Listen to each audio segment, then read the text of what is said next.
Halo teman-teman sekalian, kita bertemu lagi dalam perkuliahan Sistem Pendukung Keputusan. Kali ini kita akan membahas salah satu metode sistem pendukung keputusan, yaitu metode profile matching ya. Oke, untuk memahami mengenai metode sistem pendukung keputusan profile matching ini, kita mulai pembelajarannya dari flashback ya. Tentang metode SPK itu sendiri seperti apa ya, mungkin ini sudah kita pelajari di awal. Namun demikian di sini kita pastikan ya mengenai pemahaman kita tentang SPK, sehingga nanti lebih paham ya mengenai metode profile matching ini. Oke, setidaknya SPK nantinya memungkinkan untuk yang pertama mengakses informasi, yaitu mendapatkan akses ke data dan informasi yang relevan dari berbagai sumber yang diperlukan tentunya dalam mendukung suatu sistem pendukung keputusan. Kemudian yang kedua, menganalisis data, yaitu menganalisis data secara sistematis untuk menemukan pola, tren, dan hubungan yang dapat membantu dalam pengambilan keputusan. Kemudian yang ketiga, menggunakan model ya. Jadi nanti model inilah yang nanti implementasinya di sini adalah metode yang akan kita pelajari kali ini adalah profile matching ya, yaitu menggunakan model dan teknik analisis tertentu untuk memprediksi hasil dari berbagai skenario ya. Kemudian yang keempat yaitu mendukung keputusan itu sendiri, yaitu memberikan dukungan dalam memilih opsi terbaik berdasarkan hasil analisis dan kriteria yang ditetapkan. Kemudian berikutnya kita masuk ke metode profile matching ya, dari pengertiannya dulu. Kita mulai dari pengenalan ya. Profile matching adalah salah satu metode dalam sistem pendukung keputusan yang bertujuan untuk mencocokkan profil kriteria dengan profil yang ada. Metode ini digunakan untuk mengidentifikasi kesesuaian antara kriteria yang diinginkan dengan karakteristik individu, objek, atau entitas lainnya. Dengan menggunakan metode profile matching ini, pengguna dapat membuat keputusan yang lebih tepat dan efisien dalam konteks seleksi karyawan, rekrutmen mahasiswa, atau pemilihan produk ataupun yang lainnya, nanti sesuai dengan studi kasus yang kita hadapi. Nah, mengenai poin-poin penting dalam metode profile matching ini, yang pertama adalah profil ideal. Ini merupakan gambaran atau kinerja yang diinginkan untuk mencapai suatu tujuan atau hasil yang diinginkan. Jadi nanti nilai-nilai idealnya nanti kita tetapkan di sini. Kemudian yang kedua adalah profil kandidat. Nah, untuk profil kandidat ini adalah profil individu atau entitas yang dievaluasi untuk menentukan tingkat kesesuaian dengan profil ideal ya. Kemudian yang ketiga adalah gap analysis. Nah, ini adalah proses perbandingan antara profil ideal dan profil kandidat untuk mengidentifikasi perbedaan atau kesenjangan antara keduanya. Jadi nanti ada profil ideal, profil kandidat, nanti penanganannya adalah gap analysis. Selanjutnya adalah scoring system. Nah, nanti kalau scoring system ini mirip-mirip dengan metode-metode yang sudah kita pelajari sebelumnya ya.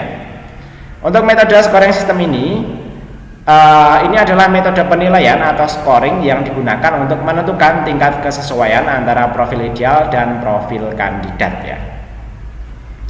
Selanjutnya kita pelajari mengenai komponen utama dari metode profile matching ini ya. Untuk komponen utamanya yang pertama adalah profil ideal itu sendiri, yaitu ideal atau ideal profile ya. Bahasa Inggrisnya kurang lebih seperti itu. Nah, yang pertama mengenai ideal profile ini ya, yaitu deskripsi tentang karakteristik atau kriteria yang dianggap ideal untuk mencapai tujuan tertentu. Nah, nanti contoh-contoh karakteristiknya atau kriterianya ya, nanti bisa dalam bentuk keterampilan, pengalaman, atribut pribadi, ataupun preferensi tertentu ya. Jadi nanti kecenderungan orang itu suka ini, suka itu, nanti menjadi bagian dari profil ideal ya. Atribut pribadi itu hal-hal yang memang melekat pada diri pribadi seseorang ya. Kemudian pengalamannya ataupun keterampilannya. Kemudian yang kedua adalah profil kandidat ya. Jadi kalau sebelumnya di sini adalah profil ideal, yang kedua adalah profil kandidatnya ya. atau bahasa Inggrisnya ini adalah candidate profile ya. Ini adalah informasi yang dikumpulkan tentang individu atau entitas yang dievaluasi. Data yang relevan untuk menilai tingkat kesesuaian dengan profil ideal. Nah, contohnya nanti dalam bentuk resume, hasil wawancara, catatan prestasi, dan rekomendasi ya. Jadi nanti dinilai oleh ini ya pihak ketiga lah istilahnya begitu ya. Selanjutnya adalah yang ketiga, gap analysis ya. Jadi komponen utama dari profil matching yang ketiga adalah gap analysis. Ini adalah proses perbandingan antara profil ideal dan profil kandidat seperti penjelasan di awal tadi ya, untuk mengidentifikasi kesenjangan atau perbedaan antara keduanya. Kemudian yang kedua, menentukan tingkat kesesuaian antara profil ideal dan profil kandidat. Jadi nanti kesesuaiannya seperti apa nanti ditentukan dalam tahapan gap analysis ini ya. Kemudian yang terakhir adalah memungkinkan untuk menilai kebutuhan pengembangan atau penyesuaian. Jadi nanti kalau memang ada pengembangan tertentu atau ada penyesuaian yang lainnya, itu nanti bisa dilakukan pada komponen ini atau tahapan ini ya. Dan yang terakhir adalah scoring system ya. Nah, ini metode atau sistem penilaian yang digunakan untuk menentukan tingkat kesesuaian antara profil ideal dan profil kandidat. Biasanya menggunakan skala atau metrik tertentu untuk memberi skor pada kriteria yang ditetapkan. Nah, hasil skor nantinya digunakan sebagai dasar untuk pengambilan keputusan ya. Komponen-komponen tadi ya yang sudah kita bahas tadi bekerja bersama-sama dalam proses profile matching untuk membantu pengambilan keputusan memilih kandidat atau entitas yang paling sesuai dengan kebutuhan atau kriteria yang ditetapkan. Dengan memahami setiap komponen, pengguna dapat menggunakan metode ini secara efektif dalam berbagai konteks pengambilan keputusan ya. Oke, pembelajarannya kita lanjut ya, yaitu mengenai algoritma profil matching ya. Jadi untuk algoritmanya yang pertama yaitu mirip-mirip lah dengan algoritma pada ini ya metode-metode SPK yang lainnya, yaitu selalu diawali dengan pengumpulan data. Nah, di sini kita diminta mulailah dengan mengumpulkan data tentang profil ideal dan profil kandidat ya. Kemudian data ini dapat berupa informasi tentang keterampilan, pengalaman, pendidikan atau atribut lain yang relevan. Pastikan datanya relevan ya. Kemudian yang kedua algoritmanya adalah pembuatan profil, yaitu buat profil ideal yang mencakup kriteria atau karakteristik yang diinginkan. Kemudian buat profil kandidat berdasarkan informasi yang dikumpulkan tentang individu atau entitas yang dievaluasi. Kemudian algoritma yang ketiga yaitu analisis kesesuaian. Nah, kemudian kita diminta untuk membandingkan profil ideal dengan profil kandidat untuk menilai tingkat kesesuaiannya. Dan yang keempat, identifikasi perbedaan atau kesenjangan antara kedua profil ya. Selanjutnya yang keempat adalah penilaian skor ya, yaitu kita diminta menggunakan metode penilaian atau scoring yang telah ditetapkan untuk menilai setiap kriteria. Nah, kita diminta untuk memberikan skor ya untuk setiap kriteria yang dievaluasi pada profil kandidat ya. Dan yang terakhir adalah pengambilan keputusan itu sendiri. Gunakan hasil analisis dan skor untuk membuat keputusan yang tepat. Kemudian prioritaskan kandidat ya berdasarkan tingkat kesesuaian dengan profil idealnya ya. Nah, melalui proses-proses dalam algoritma yang dijelaskan tadi, profil matching memungkinkan untuk memilih kandidat atau entitas yang paling sesuai dengan kebutuhan atau kriteria yang ditetapkan, membantu pengambilan keputusan dan dalam membuat keputusan yang lebih efektif dan lebih efisien ya. Jadi nanti tetap fleksibel, efektif dan efisien juga.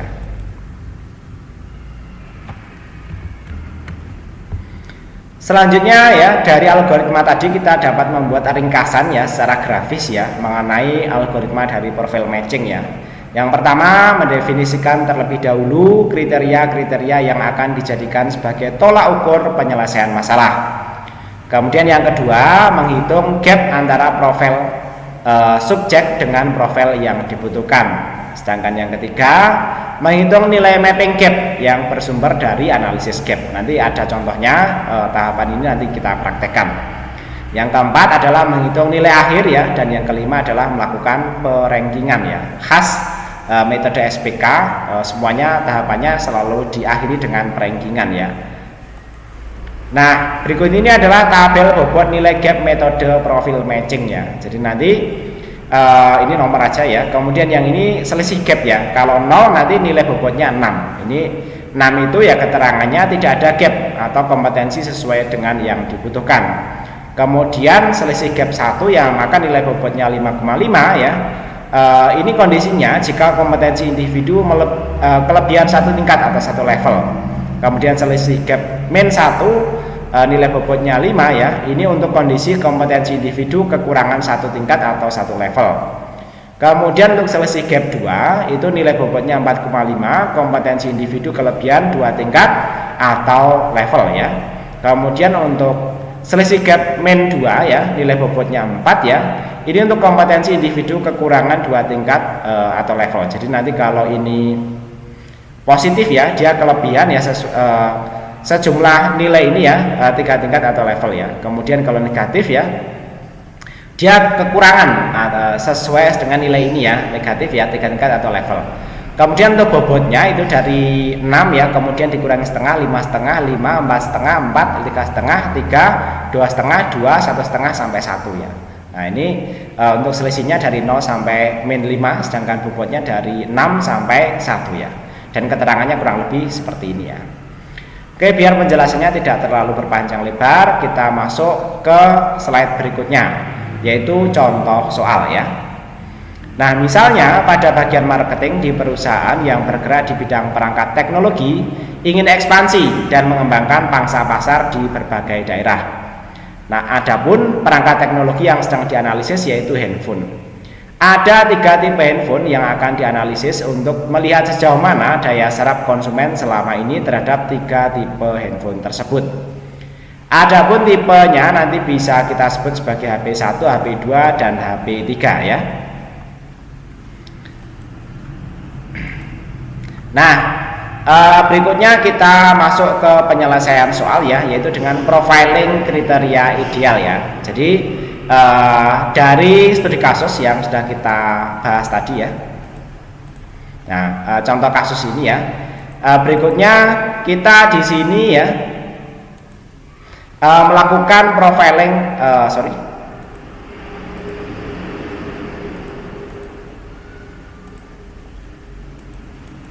Nah, profiling kriteria ideal ya. Nah, untuk profiling kriteria ideal ya, nanti ya dari masing-masing HP ya, itu nanti dari masing-masing kriteria ya, nanti diberikan profil kriterianya dan diberikan nilai bobotnya ya. Yang pertama untuk harga diberikan profil kriteria 5 ya, karena ini yang paling diberatkan lah istilahnya ya. 5 ini ya, dalam serangkaian nilai ini sekitar 45% ya, teman-teman nanti bisa cek ya. Kemudian kamera ya, lebih rendah bobotnya daripada harga ya, diberikan nilai 4 ya. Di sini persentasenya 25% atau 0,25 ya. Kemudian memori 3 15% atau 0,15, berat 2 atau 10% atau 0,1 ya. Keunikan 1 ya, 5% 0,05 ya. Kurang lebih untuk profiling dari kriteria idealnya kurang lebih seperti itu ya. Kemudian langkah berikutnya adalah profiling alternatif. Jadi kalau tadi yang dilakukan profiling adalah kriterianya ya di sini ya. Sedangkan berikutnya di sini yang kita lakukan profiling adalah alternatifnya ya. Nah, berdasarkan survei responden, berikut ini adalah hasil penilaian beberapa responden terhadap profil alternatif HP1, HP2, dan HP3. Jadi nanti masing-masing alternatifnya atau pilihan-pilihannya diprofilkan ya. HP1 di sini untuk harga mendapatkan nilai 4 ya, dari 1 sampai 5 ya. Kemudian HP dari 1 sampai 5, HP2 ya mendapatkan nilai 5. HP3 dari 1 sampai 5 mendapatkan nilai 5 juga. Sedangkan untuk kamera ya dari 1 sampai 4 mendapatkan nilai 4, HP2 4, HP3 di sini juga HP3 di sini 5 ya. Kemudian untuk memori ya, HP1 mendapatkan nilai 4 ya. Nah, di sini nanti bisa melebihi dari yang ada di sini ya. Nah, profil kriteria ini. Jadi ini 4 tapi nanti nilai bisa sampai 5 ya. Nilai tertingginya di sini ya. Nah, bisa sampai 5 di sini ya. Artinya nanti kelebihan ya. Kemudian memori ya, memori mendapatkan 4 semua untuk HP1 dan HP3. Kemudian untuk berat ya HP1 4, HP2 5 dan HP3 4. Kemudian berikutnya yang kelima ini HP1 mendapatkan nilai 3, HP2 mendapatkan nilai 4 dan HP3 mendapatkan nilai 4 juga ya. Nah, kemudian berikutnya ya yaitu melakukan analisis gap ya atau menghitung nilai gap ya. Untuk perhitungannya adalah profil alternatif ya dikurangi profil kriteria. Jadi nanti profil yang ada di sini ya. Nilai-nilai ini nanti dikurangi dengan nilai yang ada di kriteria ini ya. Nah, nanti dikurangkan dengan nilai-nilai yang ada di sini ya. Sehingga nanti teman-teman bisa cek ya di sini hasilnya ya dalam perhitungan nilai gap ya. Di sini untuk ini ya HP1 ya. Untuk kriteria ke-1 atau harga tadi ya mendapatkan nilai 4, sedangkan profil kriteria idealnya kan 5. Sehingga nanti profil alternatif ya 4 dikurangi 5 hasilnya -1. Kemudian HP2 ya 5 dikurangi 5 0, 5 dikurangi 5 HP3 juga 0 ya. Kemudian nanti sama untuk kriteria kedua, ketiga dan keempat ya, ini dikurangi ini 0, ini dikurangi ini 0 dan ini dikurangi ini nanti hasilnya 1. Sehingga nanti kita pada akhirnya mendapatkan gap HP1, HP2 dan HP3 kurang lebih mendapatkan angka-angka seperti ini. Ini profil kriterianya ya. Nah, selanjutnya kita lakukan mapping gap ya. Nah, untuk mapping gap ini nilai-nilainya kita dapatkan dari tabel yang tadi sudah kita bahas di sini ya. Nah, kita bahas di sini. Jadi nanti kalau selisih gapnya 0 dia nilai bobotnya 6. Kalau selisih bobotnya 1 nilai bobotnya 5,5. Nanti kita terapkan di mapping gap ya. Nanti kita terapkan di sini. Nah, di mapping gap, mapping gap nanti ada di sini. Ya, nanti tadi 0 mendapatkan nilai 6, -1 5 ya, kemudian satunya 5,5 dan seterusnya. Semua dilakukan mapping ya. Sehingga nanti kita akan mendapatkan angka-angka seperti ini ya untuk map gap HP1, HP2 dan HP3 5, 66, 66, 5,5, 5,5 ya masing-masing kriteria ya. 5,5, 5,5, 5,5. Kemudian 4,5, 3,5, 3,5 sesuai dengan mapping yang tadi sudah saya tunjukkan ya. Kemudian yang ini juga sama ya, yaitu 4,5, 3,5 dan 3,5. Teman-teman nanti kalau proses mappingnya ada yang keliru, silahkan disampaikan melalui kolom komentar sehingga nanti kita ada diskusi yang konstruktif ya. Kemudian langkah berikutnya ya, yaitu menghitung nilai akhir ya. Jadi dari nilai-nilai yang tadi kita sudah lakukan mapping tadi ya, yaitu kita mendapatkan nilai-nilai ini ya. Kalau kita cek ya 566 ya untuk kriteria 1 ya pada di sini HP1. Nah, nanti perhitungannya ke sini ya, bukan ke sini lagi. Kalau tadi kita bacanya dari sini ya. Karena nanti masing-masing alternatif itu akan dihitung totalnya di sini, dikalikan dengan persentasenya ya. Jadi kalau kita cek di sini yang dikalikan angka-angkanya adalah 5, 6, 5,5 dan 4,5 untuk HP1. Kita cek di sini ya. Nah, di sini ya. Kalau kita cek ya 5, 6, 5,5, 4,5, 4,5. Kita cocokkan dengan di sini 5. Nah, di sini 5, 6, 5,5, 4,5 ya. Kemudian pengali persentasenya sesuai dengan angka-angka yang kita tetapkan tadi di profil kriteria ya, yaitu 45%, 25%, 15%, 10% dan 5%. Nah, teman-teman kalau tidak yakin ya bisa cek di sini di profiling kriteria. Nah, di sini. Nah, angka-angka ini yang dikalikan ya dengan hasil mapping yang tadi sudah kita lakukan ya.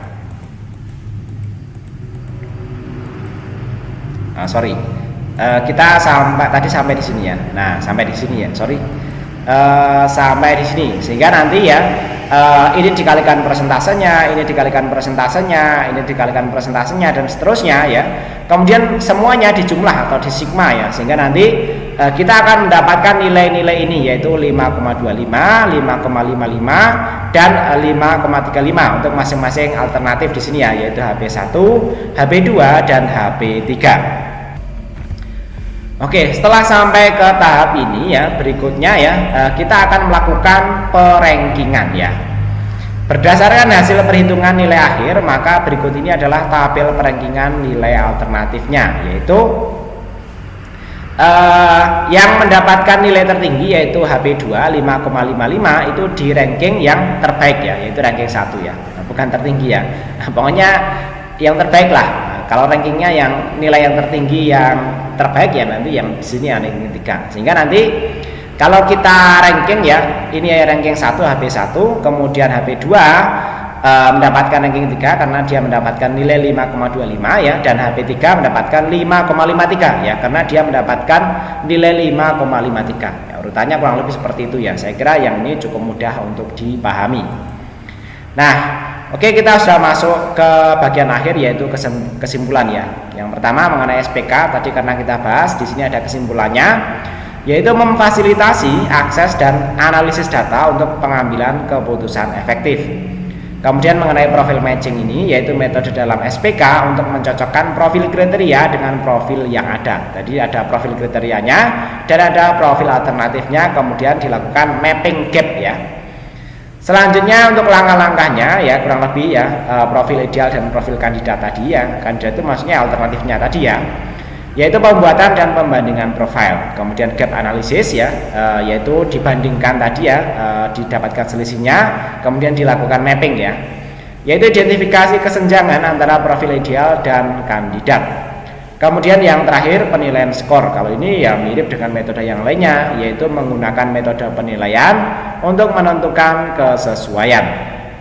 Kemudian berikutnya adalah manfaat dari profil matching ini, yaitu meningkatkan ketepatan dan efisiensi dalam seleksi karyawan, rekrutmen ataupun pengambilan keputusan yang lainnya. Dengan menggunakan metode profil matching ini, organisasi dapat membuat keputusan yang lebih cerdas dan lebih efektif karena bisa mempertimbangkan berbagai kriteria, baik yang ideal ataupun di luar ideal ya. Kemudian meningkatkan kinerja juga dan mengurangi resiko ya. Baik, kurang lebih seperti itu materi kita kali ini. Mudah-mudahan bisa dipahami dan bermanfaat. Sampai ketemu lagi pada video pembelajaran berikutnya. Terima kasih.